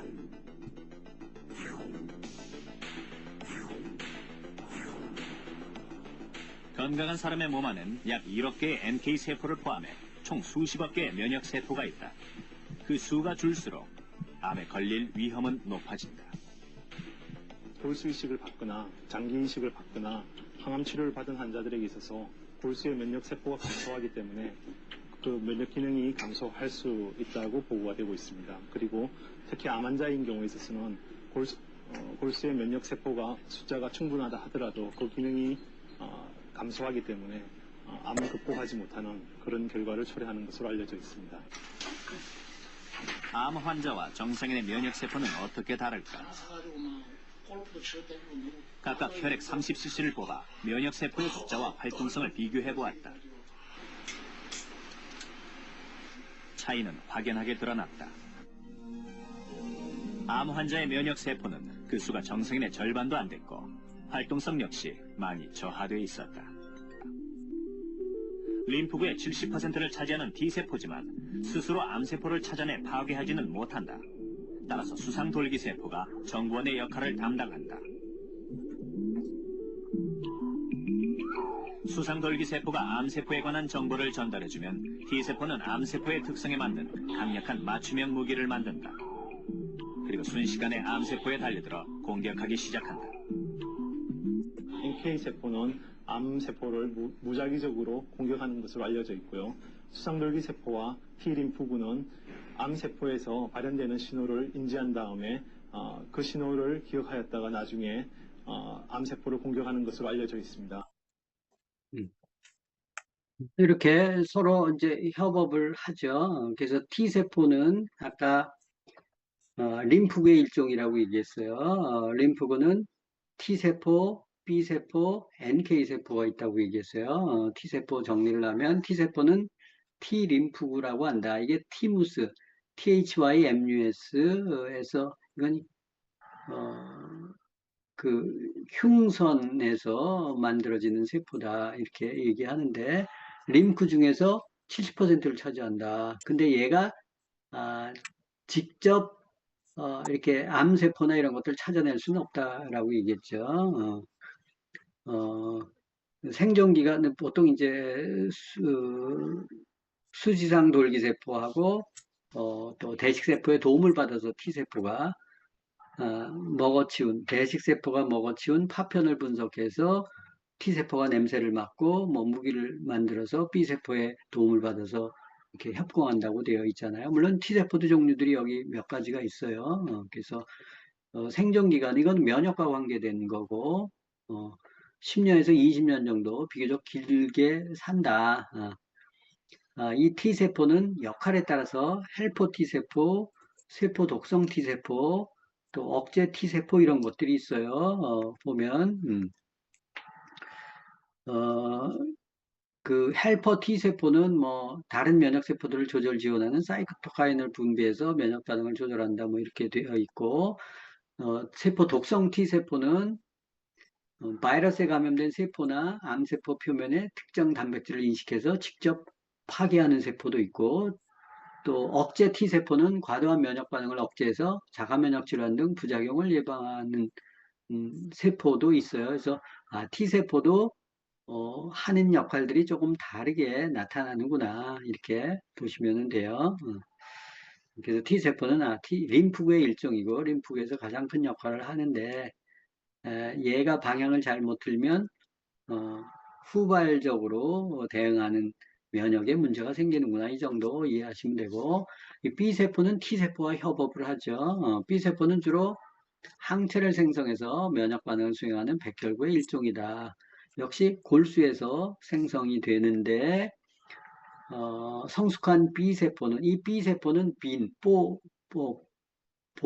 뼈예요. 뼈의 약원데 골수에서 생성이 되고 유래가 림프절과 비장 등으로 이동해서 항체 반응에 참여한다. 그래서 이 B세포는 주로 림프절에 있고 그 다음에 비장에 있구나 이렇게 생각하시면 돼요. 항원이 침입하면 B세포는 증식해서 플라즈마 세포로 분화해서 항체를 생성해서 바이러스나 세균 등을 중화시킨다. 그렇게 되어 있죠. 또 B세포는 평균 6개월 정도 생존한다. 그 항체 생산하는 거 이외에도 T세포에 항원을 제시하거나 사이토카인을 분비해서 다른 면역세포를 활성화시키는 면역 반응을 조절한다. 이렇게 되어 있어요. 그래서 T세포가 하고 B세포가 있구나. B세포는 주로 항체를 생성해서 면역 반응을 수행하는구나. 이렇게 보시면 되고 한 6개월 정도 생존하네. T세포는 한 10년에서 20년 정도 생존하고 자 그러면 림프구 또 T세포와 B세포의 역할에 대해서 영상 좀 더 보도록 할게요. 하얗고 동그란 피, 바로 백혈구입니다. 2차 방어선을 선천면역계, 3차 방어선을 후천면역계라 하는데 이렇게 구분한 이유는 다음과 같습니다. 우리의 몸을 침입하는 병원체 중에는 뻔히 알고 있는 놈도 있을 거고 전혀 모르는 놈도 있을 겁니다. 뻔히 알고 있는 아주 흔한 병원체에 대처하기 위한 면역계가 바로 선천면역계입니다. 태어날 때부터 갖고 있는 디폴트 값의 방어체계인 거죠. 하지만 한 번도 맞닥뜨린 적이 없는 침입자의 경우 선천면역계는 상대적으로 무력할 수밖에 없습니다. 지구로 따지면 외계인이 침략한 상황이니까요. 영화 인디펜던스 데이를 보면 외계 생명체가 지구를 침략했을 때 처음에는 그들의 가공할 무기에 속수무책으로 당합니다. 하지만 시간을 두고 그들의 약점을 간파해서 마침내 반격에 성공하죠. 바로 이러한 전략이 후천 면역계가 사용하는 방식입니다. 적이 누구냐에 따라 그에 알맞은 맞춤형 무기를 주문 생산해서 일거에 섬멸하는 거죠. 그리고 이러한 에일리언 침입자를 색출해서 살상하는 특수부대가 바로 B세포와 T세포 군단입니다. B와 T는 우리 몸에서 가장 영리한 세포로서 병원체라는 가장 영리한 적과 싸우면서 함께 공진화한 가공할 존재들입니다. 에일리언 입장에서는 그야말로 불쉿인 거죠. 그러고 보니 B와 T를 우리 몸의 방탄이라고 생각해도 되겠네요. B와 T의 시스템, BTS. 우리 몸의 방탄소년단이라 불러도 될 것 같습니다. 더 자세한 얘기는 다음 영상에서 하기로 하고 오늘 얘기를 마무리 짓겠습니다. 면역을 한마디로 정리하면 뭘까요? 자기가 아닌 것을 찾아내서 필요하다면 죽이는 것입니다.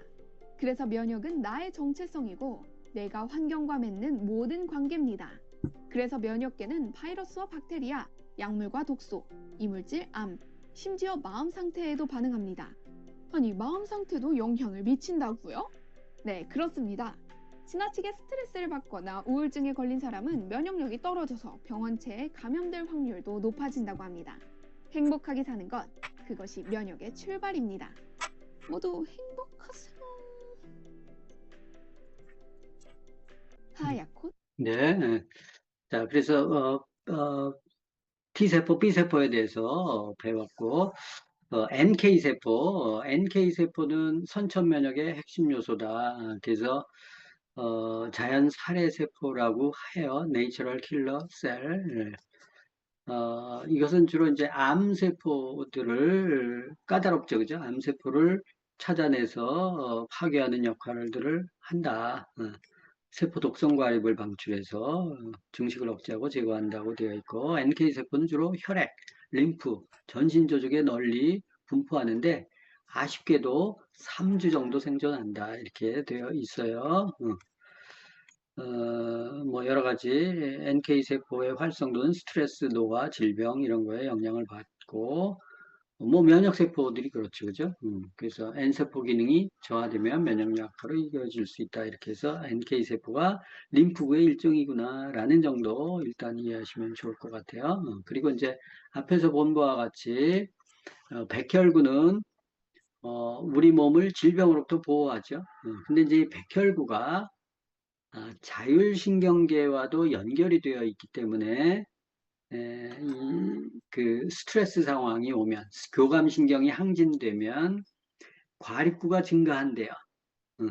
그래서 과도한 염증 반응이 일어날 수 있어서 이게 이어지면 자가면역 질환이 될 수 있다. 그래서 자기 세포를 자기가 공격하는 자가면역 질환, 관절염, 루푸스, 혈관염 이런 것들이 올 수 있다. 건선도 마찬가지, 암 발병 위험이 또 높아질 수 있다. 반면에 부교감신경이 항진이 되면 이게 늘어지는 거죠. 림프가 증가해요. 그래서 항원에 과민하게 반응하는 알러지 질환을 유발할 수 있다라는 거예요. 그래서 이 백혈구는 항진이 돼도 안 좋고, 그러니까 교감신경이 항진이 돼서도 안 좋고, 부교감신경이 항진이 돼서도 안 좋다. 균형을 유지하는 게 중요하다라는 거예요. 그래서 교감신경과 부교감신경의 균형이 중요하다. 우리가 낮에 활동하고 밤에 이렇게 쉬고 이런 것들이 교감신경과 부교감신경의 균형이죠. 이제 거기에서 면역이 또 중요한 역할을 하니까 면역체계 문제가 생기면 대표적으로 자가면역 질환과 알러지 질환이 있는데, 자가면역 질환은 자기 세포를 공격한다라는 거죠. 그래서 류마티스 관절염, 루푸스 다발경화증 이런 것들이 있고, 이런 것들이 이제 최근의 연구에 의하면 장 건강이 저하돼서 장루증후군이 저하했을 때 발생된다 이렇게 되어 있고, 자가면역 질환은 자기 세포를 잘못 공격하는 거예요, 그죠? 그래서 이제 이렇게 루푸스, 입에는 베체트, 신경장애 루푸스, 강직성 척추염, 심장에도, 콩팥에도 관절염증 뭐 이런 것들이 생길 수 있다. 알러지 질환은 꽃가루, 진먼지, 진드기, 식품 먼지 이런 것들을 일반적으로는 별로 반응을 하지 않는데, 과민 반응이 일어나면 두드러기, 천식, 아토피, 비염, 설사 이런 것들이 나타난다라는 거예요. 그래서 면역 체계가 과민하게 되면 알러지가 반응한다 이렇게 생각하시면 돼요.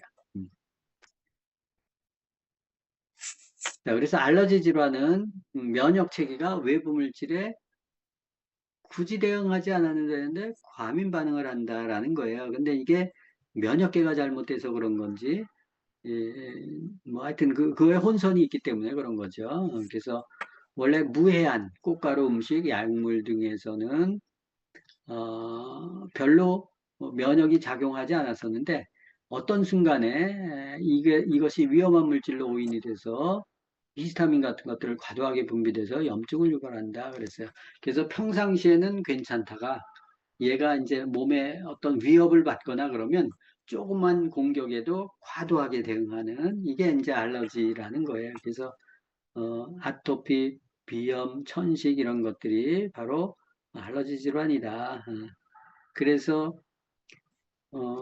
이제 그것을 요약하면 자가면역 질환은 자신의 조직을 공격하는 면역세포의 오류고, 알러지 질환은 외부 물질에 대한 과민 반응이다라는 거예요. 그래서 이제 원인과 기전은 조금 다르죠. 자연의학 관점에서는 둘 다 백혈구의 이상 반응이다. 정상적인 상태에서는 나타나지 말아야 될 것들이 나타나니까. 그래서 백혈구 기능이 정상화되면 둘 다 좋아질 수 있다라는 거예요. 근데 이제 자가 면역 질환은 결국 어떤 면에서는 백혈구의 작용과 뭐 이렇게 관련해서 설명을 하는데 제가 먼저도 한번 보여드렸던 것 같아요. 자가 면역 질환은 사실은 좀 다른 각도에서도 볼 필요가 있다라는. 자가 면역 질환은 현미식물식으로 치료하면 비교적 치료가 잘 되는 병입니다. 자가 면역증은 상당히 중요한 이 병입니다. 왜냐하면 이 병으로 고생한 사람이 현재 많고요. 또 이 병은 한번 생겨버리면 잘 안 낫습니다. 그러니까 아주 난치병에 속합니다. 또 이 병은 난치병인데도 불구하고 약으로 치료하기 위해서 많이 애를 씁니다. 그 약을 많이 쓰다 보니까 약 때문에 생긴 또 다른 병이 좀 많이 생깁니다. 그래서 이 자가 면역 질환은 중요합니다. 그런데 현대의학으로는 치료가 안 돼서 참 힘든 것이죠. 이런 스쿨에는요, 그런 병을 앓는 상태로 오신 분들이 꽤 많습니다. 이런 분들은 물론 약을 쓰는 사람들도 꽤 있고요. 힐링 스쿨에서 좋은 음식을 먹고 현미채소 과일 먹고 졸업하기 전에 약을 끊고 나가시는 분들도 있습니다. 물론 끊어도 별 문제가 없는 상태가 되게 되는 것입니다. 자가 면역 질환은 이름을 자가 면역 질환이라고 해놓으니까 이 병의 본체를, 실체를 잘 이해하기가 힘듭니다. 면역하는 것도 일반인들은 듣기에 조금 막연합니다. 면역이라는 것은 싸워서 병을 물리치는 그런 이제 상태를 말을 하는 것인데, 그런 얘기를 들어도 이게 병의 본질을 잘 모릅니다. 자가 면역 질환의 병의 실체, 본질은 뭐냐 하면은 만성 염증성 질병입니다. 자, 여기서 병 이름에서 우리가 어떤 힌트를 얻어야 됩니다. 여기는 염증병입니다. 그럼 뭐예요? 염증을 치료하면은 이 문제는 쉽게 치료가 됩니다. 또 하나는 만성입니다. 만성이라는 말은 원인이 계속된다는 뜻입니다. 매일 원인을 만든다는 뜻입니다. 매일 원인을 있게 하는, 매일 반복되는, 매일 하는 것이 어떤 게 있습니까? 우리 행위예요. 사람은 매일 먹고 또 매일 자고 매일 움직이고 그리고 매일 숨 쉬는 것입니다. 그런데 숨 쉬는 거, 또 움직이는 거, 잠자는 것이 병을 일으키는 것이 아닌 것은 여러분이 잘 아실 거예요. 문제는 음식입니다. 어떤 음식을 먹으면 염증을 일으키는 음식이 있고 어떤 음식을 먹으면 염증을 치료해주는 음식이 있습니다. 여러분 알레르기 잘 아시지 않습니까? 알레르기는 대표적인 염증 질병입니다. 그래서 가렵기도 하고 뭐 올라오기도 하고 뭐 이 진물이 나기도 하고 등등 이런 전형적인 염증병입니다. 그런데 알레르기를 잘 일으키는 식품이 있다고 국가에서 발표를 했습니다. 식품의약품안전처에서 알레르기 유발 식품이라 그래서 10가지를 발표를 했습니다. 그 중에 8가지를 지금 말씀을 드리겠습니다. 그게 바로 고기, 생선, 계란, 우유 4가지죠. 동물성 식품입니다. 그리고 콩, 견과류, 밀, 메밀입니다. 뒤에 4가지는 식물이지만은 알레르기를 일으키는 유발식품입니다. 자, 이 8가지 식품의 공통점이 뭘까요? 그것은 바로 단백질이 많이 들어있는 것입니다. 고기, 생선, 계란, 우유는 종류마다 단백질의 양이 조금씩 차이 납니다. 그러나 평균 했을 때 칼로리 비율로 한 50% 정도 됩니다. 50% 되니까 이게 뭐 60이나 70보다는 적은 게 아닙니까? 이렇게 생각할지 모릅니다. 그래서 기준이 되는 현미하고 비교를 해보면 이게 얼마나 많은 것이다 하는 것을 아십니다. 현미에는 칼로리 비율로 단백질이 8% 들어있습니다. 그러니까 50% 같으면 한 6배 정도 많이 들어있습니다. 그러면 콩은요? 한 40%니까 한 5배 정도. 그리고 견과류에도 현미에 한 2배 내지 한 3배 정도 들어있고요. 밀, 메밀에도 현미에 비해서 한 60% 내지 한 70% 더 들어있습니다. 자, 단백질이 많이 들어있는 것은 알레르기를 일으키고 알레르기는 염증입니다. 그러므로 단백질이 많이 들어있는 음식을 먹으면 염증이 생깁니다. 자가 면역 질환도 마찬가지입니다. 그래서 단백질이 많이 들어있는 음식을 먹으면 자가 면역 질환이 잘 생깁니다. 고기, 생선, 계란, 우유, 콩, 견과류, 밀, 메밀입니다. 이런 주장이 맞는지 안 맞는지는 것은 금방 확인이 가능합니다. 고기, 생선, 계란, 우유를 먹다가 끊어버리면 자가 면역 질환이 잘 낫습니다. 또 자가 면역 질환 환자들에게 고기, 생선, 계란, 우유, 콩, 견과류, 밀, 메밀을 먹게 하면 병이 확 악화됩니다. 그건 아주 쉽게 알 수가 있습니다. 제가 이론적으로도 말씀을 드렸지만 실제적으로 경험을 해보면 금방 압니다. 자가 면역 질환은 여러 종류의 병을 총칭해서 자가 면역 질환이라고 합니다. 자가 면역 질환 때문에 고생한 사람이 대단히 많습니다. 특히 젊은 사람들 중에 자가 면역 질환 환자들이 많습니다. 고생한 사람이 많은데 병원에서 치료가 잘 안 되죠. 음식을 바꿔 보십시오.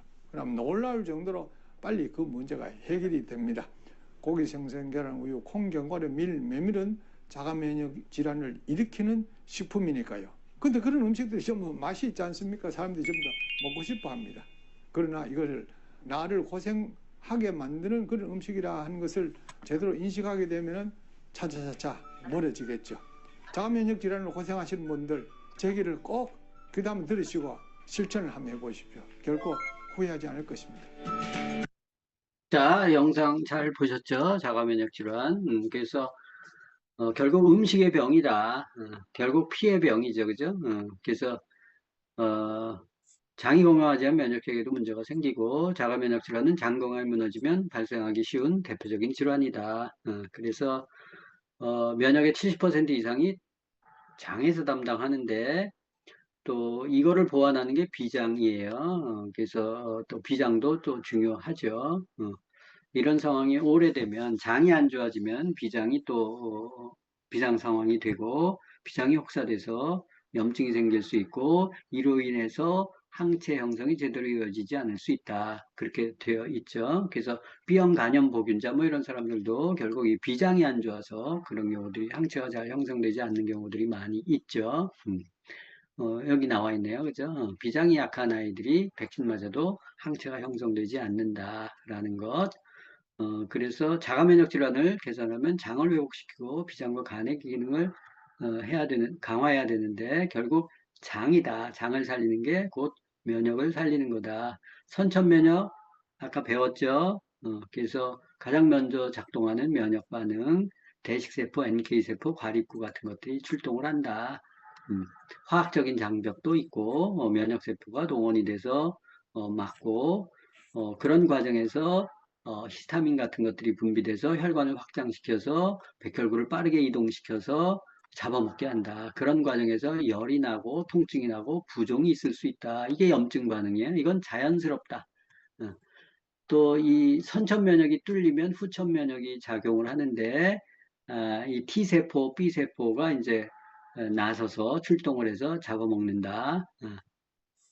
그런 과정에서 조직 손상이 발생하면 면역세포가 손상 부위로 이동해서 청소하고 조직 손상 제어를 하고 치유를 돕는다. 그리고 그런 병을 기억해서 하고 있다가 면역 기억 반응이 있어서 또 동일한 병원체가 다시 침입하면 더 빠르고 강력하게 방어할 수 있다.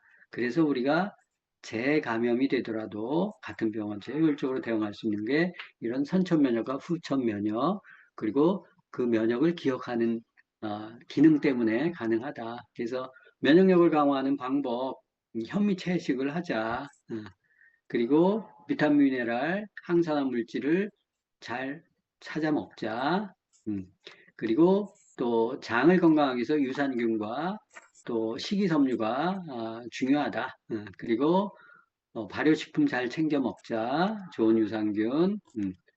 내 몸에 맞는 유산균 가급적 먹고 항산화 작용을 강화시켜주는 현미, 콩, 견과류. 물론 이제 콩 알러지 있는 사람들, 밀 알러지 있는 사람들은 좀 자제해야 되겠죠. 그리고 생선, 해조류 이런 것들. 현미로 주식하면 현미채식, 장이 깨끗해지고 혈액도 맑아진다. 현미채식은 반반 섞는 거다. 7, 8시간 불려서. 그리고 적정량의 단백질 섭취 같은 것들이 필요하다. 하고 또 닭고기, 생선, 두부, 콩 뭐 이런 것들이 양질의 단백질 공급원이긴 한데 알러지가 있는 사람들은 좀 자제를 해야 되겠죠. 그래서 권장 단백질에 대한 얘기들은 이제 동물성 단백질은 해악이 좀 많고 식물성 단백질에 대해서 이제 좋게 많이 얘기하고 체중 1kg당 1g 지금은 뭐 많게는 1.5g, 1.7g 정도까지 장려를 하고 있어요. 그래서 동물성 말고 식물성으로 해서 먹는 게 필요하다. 부족한 영양제 같은 것들 이렇게 섭취하는 게 필요하죠. 그래서 일상적인 음식만 가지고 모든 영양소를 채우기 힘들다면 종합 비타민과 미네랄 보충제 같은 것들 가급적이면 혈액검사, 모발검사로 해서 부족한 영양소를 파악해서 먹는 게 좋죠. 또 합성 원료로 만드는 것보다는 천연 원료로 만든 제품이 좋겠고 추천 영양소, 비타민 C, 비타민 D, 비타민 E, 오메가3, 코엔자임 Q10 이런 것들이 있다. 뭐 이외에도 다양한 영양소들 A도 있고 B도 있고 있을 수 있죠. 그리고 이제 규칙적인 운동과 충분한 수면, 스트레스 관리 이런 것들이 필요하다. 그래서 운동 중요하죠. 그죠? 혈액순환과 면역세포 활성화에 중요하고 하루 40분, 안 되면 주 4회 정도는 해보자. 7, 8시간 숙면도 필요하고 가급적 밤 11시 이전에 잠들자. 스트레스 같은 것들은 그때그때 푸는 방법, 그리고 요가, 명상, 산책, 음악 감상 이런 것들을 통해서 취미 활동 같은 것들을 통해서 스트레스를 관리하는 게 필요하다라는 거예요. 이거는 이제 시간 관계상 좀 생략하고 오늘 배운 것들을 요약을 하면 피부는 가장 큰 면역기관이다. 근데 삼중 방어 시스템으로 방어를 하고 있는데 물리적으로 피부 장벽이 있죠. 각질층, 그 다음에 피지나 땀이나 뭐 이런 것들을 분비하고 pH를 조절해서 화학적인 장벽이 있고 그 다음에 안에 들어가서는 생물학적인 장벽, 백혈구 같은 것들이 동원이 돼서 피부, 점막에 방어한다고 얘기했어요. 이 백혈구는 크게 나누면 대식세포, 정찰병 역할을 하고 과립구는 전투병이고 림프구는 지원병 역할을 한다. 이렇게 편의상 용어를 만들어서 여러분들이 설명을 드리는 거예요. 이해하시기 쉽다고. 뭐 그것뿐만이 아니지만 그리고 이제 피부 문제는 결국 피해 문제인데 장간, 면역, 스트레스의 복합적 결과로 내부 염증을 잡아야 된다. 내부 염증을 잡기 위해서는 피를 맑게 하는 거예요. 피를 맑게 하면 면역력이 높아지죠. 그래서 피를 맑게 하고 혈액순환에 좋게 하는, 혈관을 좋게 해서 혈액순환을 좋게 하는 식생활 습관이 면역력을 높이는 지름길이고 그리고 다양한 피부 질환 또 다양한 질병들을 예방할 수 있다라는 거예요. 오늘은 여기까지 설명을 드리도록 하겠습니다. 네. 오늘 공부한 것들 중에서 또 질의사항이 있으시면 질문사항이 있으시면 질문을 받고 마치도록 하겠습니다. 제가 일단